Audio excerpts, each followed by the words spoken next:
ಯೇಸುವಿಗೆ ಸ್ತೋತ್ರ. ಇಂದು 29 ಜೂನ್ 2026. ಎಲ್ಲರಿಗೂ ಸುಪ್ರಭಾತ.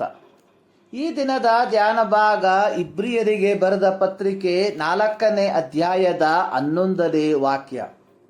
ಆದದರಿಂದ ನಾವು ಆ ವಿಶ್ರಾಂತಿಯಲ್ಲಿ ಸೇರುವುದಕ್ಕೆ ಪ್ರಯಾಸ ಪಡೋಣ. ನಮ್ಮಲ್ಲಿ ಒಬ್ಬನಾದರೂ ಅವಿಧೇಯತ್ವವನ್ನು ಅನುಸರಿಸುವವರಾಗಬಾರದು. ಇಸ್ರಾಯೇಲ್ಯರು ಐಗುಪ್ತದ ದಾಸತ್ವದಿಂದ ಮೋಶೆ ಆರೋನರ ನಾಯಕತ್ವದಲ್ಲಿ ಬಿಡುಗಡೆ ಹೊಂದಿ ಅರಣ್ಯದ ಮೂಲಕ ಸಂಚಾರ ಮಾಡುತ್ತಿರುವಲ್ಲಿ ಇಸ್ರಾಯೇಲ್ಯರ ಸರ್ವ ಸಮೂಹವು ಚೀನೆಂಬ ಅರಣ್ಯಕ್ಕೆ ಬಂದು ಕಾದೇಶಿನಲ್ಲಿ ಇಳುಕೊಂಡರು. ಮೋಶೆಯ ಸಹೋದರಿಯಾಗಿದ್ದ ಮಿರ್ಯಾಮಳು ಅಲ್ಲಿ ತೀರಿಕೊಂಡಳು. ಇಸ್ರಾಯೇಲ್ಯರು ಕಾದೇಶಿನಲ್ಲಿ ಇಳುಕೊಂಡಿರುವ ಸಂದರ್ಭದಲ್ಲಿ ಅವರು ಕುಡಿಯುವುದಕ್ಕೆ ನೀರಿಲ್ಲದ ಕಾರಣ ಮೋಶೆ ಆರೋನರಿಗೆ ವಿರೋಧವಾಗಿ ವಿವಾದಿಸುವವರಾದರು. ನಮ್ಮನ್ನು ಈ ಮರಳು ಕಾಡಿಗೆ ಕರಕೊಂಡು ಬಂದು ಯಾಕೆ ಸಾಯಿಸುತ್ತೀರಿ? ನಮ್ಮನ್ನು ಐಗುಪ್ತ ದೇಶದಿಂದ ಬರಮಾಡಿ ಈ ಕೆಟ್ಟ ಸ್ಥಳಕ್ಕೆ ಯಾಕೆ ಕರಕೊಂಡು ಬಂದೀರಿ?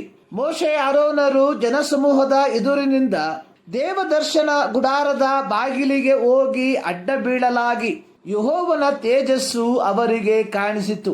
ಯೆಹೋವನು ಮೋಶೆಗೆ, ನಿನ್ನ ಅಣ್ಣನಾದ ಆರೋನನ ಜೊತೆಯಲ್ಲಿ ಸಮೂಹದವರನ್ನು ಕೂಡಿಸಿಕೊಂಡು ಅವರ ಎದುರಿನಲ್ಲೇ ಆ ಕಡಿದಾದ ಬಂಡೆಗೆ ನೀರು ಕೊಡಬೇಕೆಂದು ಆಜ್ಞಾಪಿಸು.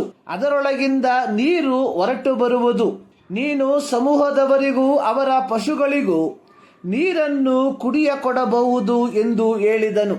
ಮೋಶೆ ಯೆಹೋವನು ಆಜ್ಞಾಪಿಸಿದಂತೆಯೇ ತನ್ನ ಕೋಲನ್ನು ಆತನ ಸನ್ನಿಧಿಯಿಂದ ತೆಗೆದುಕೊಂಡು ಹೋಗಿ ಆರೋನನ ಜೊತೆಯಲ್ಲಿ ಸರ್ವ ಸಮೂಹದವರನ್ನು ಆ ಕಡಿದಾದ ಬಂಡೆಗೆದುರಾಗಿ ಕೂಡಿಸಿ ಅವರಿಗೆ, ದ್ರೋಹಿಗಳೇ ಕೇಳಿರಿ, ನಾನು ಈ ಬಂಡೆಯೊಳಗಿಂದ ನಿಮಗೋಸ್ಕರ ನೀರನ್ನು ಬರಮಾಡಬೇಕೋ ಎಂದು ಹೇಳಿ ಕೈ ಎತ್ತಿ ತನ್ನ ಕೈಯಲ್ಲಿರುವ ಕೋಲಿನಿಂದ ಆ ಬಂಡೆಯನ್ನು 2 ಸಾರಿ ಹೊಡೆದನು.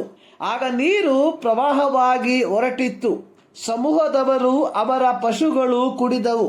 ಆದರೆ ಮೋಶೆ ಆರೋನರು ಇಸ್ರಾಯೇಲ್ಯರ ಸಮೂಹದವರ ಎದುರಿನಲ್ಲಿ ಯೆಹೋವನ ಗೌರವವನ್ನು ಕಾಪಾಡದೆ ಹೋದದರಿಂದ ಯೆಹೋವನು ಅವರಿಗೆ ಹೇಳಿದ್ದು, ನೀವು ಈ ಸಮೂಹದವರನ್ನು ನಾನು ಅವರಿಗೆ ವಾಗ್ದಾನ ಮಾಡಿದ ದೇಶದೊಳಗೆ ಕರಕೊಂಡು ಹೋಗಕೂಡದು.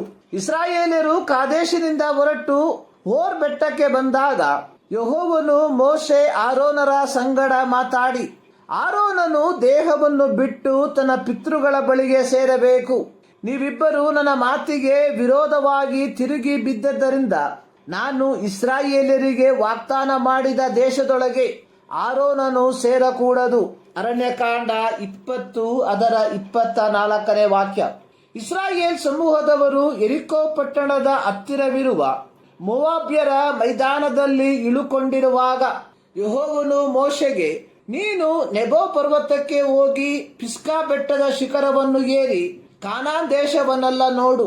ನಾನು ಅಬ್ರಹಾಂ, ಈಸಾಕ್, ಯಾಕೋಬರಿಗೆ ವಾಗ್ದಾನ ಮಾಡಿದ ದೇಶವು ಇದೆ. ನಿನಗೆ ಪ್ರತ್ಯಕ್ಷವಾಗಿ ತೋರಿಸಿದ್ದೇನೆ. ಆದರೆ ನೀನು ಹೊಳೆದಾಟಿ ಅಲ್ಲಿಗೆ ಹೋಗಕೂಡದೆಂದು ಹೇಳಿದನು. ಧರ್ಮೋಪದೇಶ ಕಾಂಡ 34 1-4. ಇತರೆ ಇಸ್ರಾಯೇಲ್ ಸಮೂಹದವರಂತೆ ಮೋಶೆಯಾಗಲಿ ಆರೋನನಾಗಲಿ ಯೆಹೋವನಿಗೆ ವಿರೋಧವಾಗಿ ತಿರುಗಿ ಬಿದ್ದವರಲ್ಲ. ಬದಲಿಗೆ ದೇವರು ಆಜ್ಞಾಪಿಸಲು ಹೇಳಿದ ಸ್ಥಳದಲ್ಲಿ ಮೋಶೆಯು ಭಾವೋದ್ವೇಗಕ್ಕೆ ಒಳಗಾಗಿ ಕೋಲಿನಿಂದ ಬಂಡೆಯನ್ನು ಒಡೆದದರ ಫಲವಾಗಿ ಕಾನಾನ್ ದೇಶವನ್ನು ಪ್ರವೇಶಿಸಲಾರದೆ ಹೋದರು. ಯೆಹೋವನು ಮೋಶೆಯ ಸಂಗಡ ಮಾತನಾಡಿದ್ದನ್ನು ಇಸ್ರಾಯೇಲ್ ಸಮೂಹದಲ್ಲಿ ಯಾರೊಬ್ಬರು ಕೇಳಿಸಿಕೊಂಡಿರಲಿಲ್ಲ. ಆದಾಗ್ಯೂ ಅವರು ಯೆಹೋವನ ಮಾತನ್ನು ಧಿಕ್ಕರಿಸುವವರಾಗಿದ್ದರು. ಇಬ್ರಿಯ ಗ್ರಂಥಕರ್ತವು ಯಹೂದ ಕ್ರೈಸ್ತರಿಗೆ ಪ್ರಬೋಧಿಸುವಂಥದ್ದು, ನೀವು ನಿತ್ಯ ವಿಶ್ರಾಂತಿಗೆ ಸೇರುವುದಕ್ಕೆ ಪ್ರಯಾಸ ಪಡಿರಿ. ರಕ್ಷಣೆಯು ದೇವರ ಕೃಪೆಯಿಂದ ಪ್ರತಿ ಮಾನವರಿಗೂ ಉಚಿತವಾಗಿ ಲಭಿಸುವಂತದಾಗಿದೆ. ಆದರೆ ದೇವರ ರಾಜ್ಯ ಅಥವಾ ನಿತ್ಯತ್ವವನ್ನು ಹೊಂದಿಕೊಳ್ಳಬೇಕಾದರೆ ನಾವು ನಮ್ಮನ್ನೇ ಪರಿಶುದ್ಧತೆಯಲ್ಲಿ ಕಾಪಾಡಿಕೊಳ್ಳತಕ್ಕದಾಗಿದೆ. 1 ಕೊರಿಂಥ 6ನೇ ಅಧ್ಯಾಯದ 9-10 ವಾಕ್ಯದಲ್ಲಿ ಪೌಲನು ಹೇಳಿರುವಂಥದ್ದು, ಅನ್ಯಾಯಗಾರನು ದೇವರ ರಾಜ್ಯಕ್ಕೆ ಬಾಧ್ಯರಾಗುವುದಿಲ್ಲವೆಂದು ನಿಮಗೆ ತಿಳಿಯದು. ಮುಂದುವರೆಸಿ ಪೌಲನು ಬರೆದಿರುವಂಥದ್ದು, ಜಾರರು, ವಿಗ್ರಹಾರಾಧಕರು, ವ್ಯಭಿಚಾರಿಗಳು, ವಿಟರು, ಪುರುಷಗಾಮಿಗಳು, ಕಳ್ಳರು, ಲೋಭಿಗಳು, ಕುಡಿಕರು, ಬೈಯುವವರು, ಸುಲುಕೊಳ್ಳುವವರು, ಇವರೊಳಗೆ ಒಬ್ಬರಾದರೂ ದೇವರ ರಾಜ್ಯಕ್ಕೆ ಬಾಧ್ಯರಾಗುವುದಿಲ್ಲ.